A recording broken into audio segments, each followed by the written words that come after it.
I don't have to be last, other people can speak, but I did notice that some folks were starting to filter out, and I just wanted to have a chance to share some words to as many people were here. First off, I wanted to say thank you.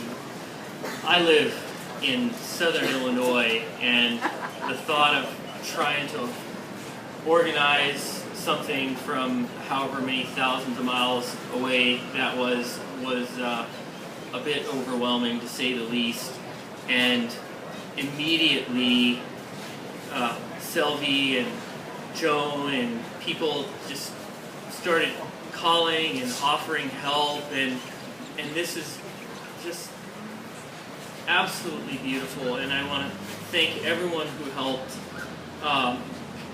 It's just another display that has shown to me how meaningful she was and how loved she was, and one of the hardest things was being so far, for me, was being so far away from her.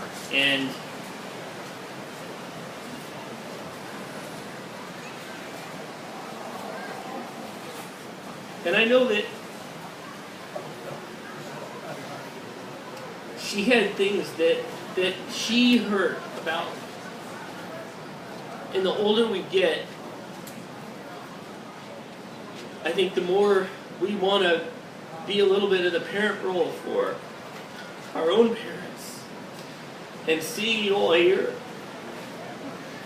makes me know that she is being well cared for. Thank you.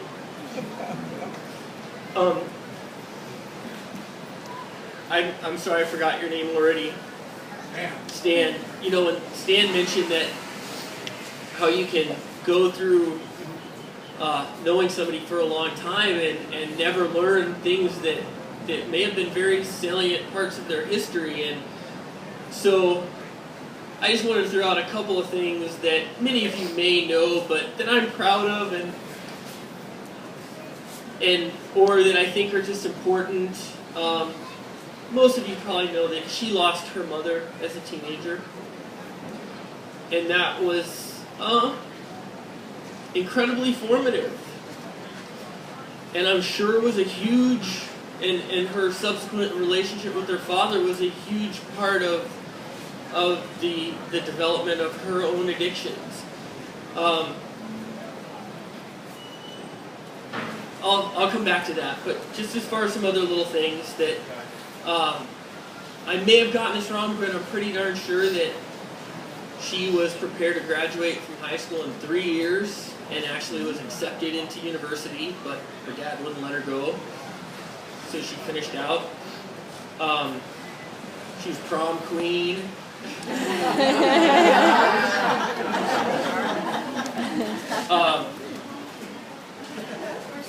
A couple of very, very fond memories that I have, and I think it's sort of an illustration of how my mom can step on toes and be awkward, and yet she always, I think, just does it from such a place of honesty.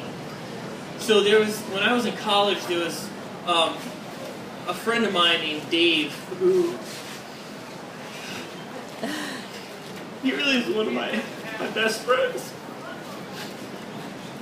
It was kind of in the infancy of our friendship, and it was the first time that my mom had a chance to meet him, and I don't know if we were out to dinner or what, but you know, I'm in college, I'm this cool guy, and she turns to Dave and she says, "Oh my God, my son loves you so much. He talks about you all the time." I was mortified. But the truth of the matter is, it really catalyzed that friendship going to the next level. And I mean, we probably still would have always been good friends, but now I just consider him a brother. And, you know, I chastised my mom for doing that at the time, but she did us a service, and I thank her for that.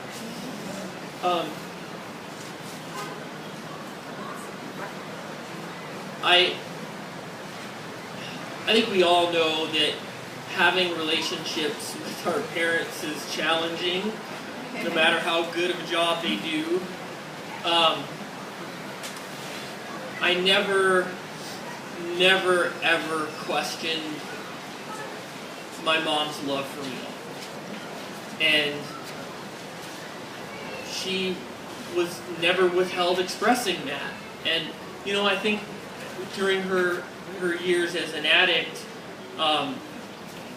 the issue was probably the consistency of being there emotionally and possibly physically sometimes. But I always felt so loved by her, and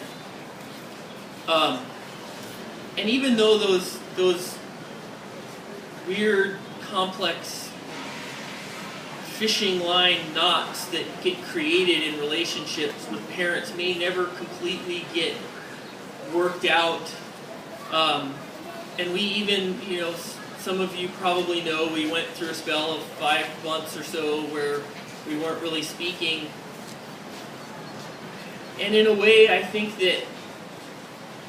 that was kind of my my issue, that was my test, that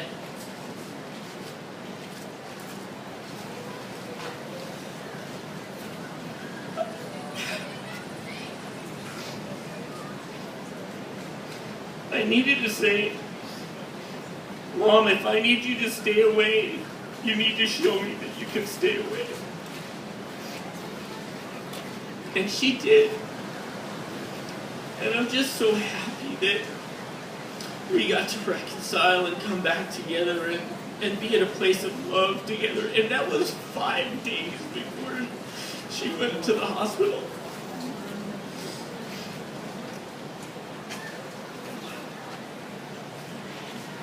I'm so proud of her for her recovery, and it took a traumatic event for her to start on that path. But as soon as she did, I was immediately proud of her, because even as a young teenager, I knew how much better that was going to be for her and for me and for everyone. Another little story I just want to share is probably a year or so into her sobriety, we were on our way back from a camping trip, and we got pulled over by the police, and the cop, you know, comes up, makes her roll down the window, and says, "Ma'am, I'd like for you to step out of the car." And I said, "Well, why?" "Well, you were swerving, I think you've been drinking." And I immediately looked over and said, "No! My mom hasn't had a drink in over a year." So he looked at her and he said, "Just pay a little more attention and let us go." But you know, when I look around her home and the people here and all of the photographs, I had been trying to work on her to get her to move back out close to us and build a little mother-in-law unit at my home, and she really created the world that she wanted. She did. And I see it in her writings and in her artwork and her friends and where she chose to live. And she's proven to me that you don't have to live in circumstances that are not making you happy. You can go and make it.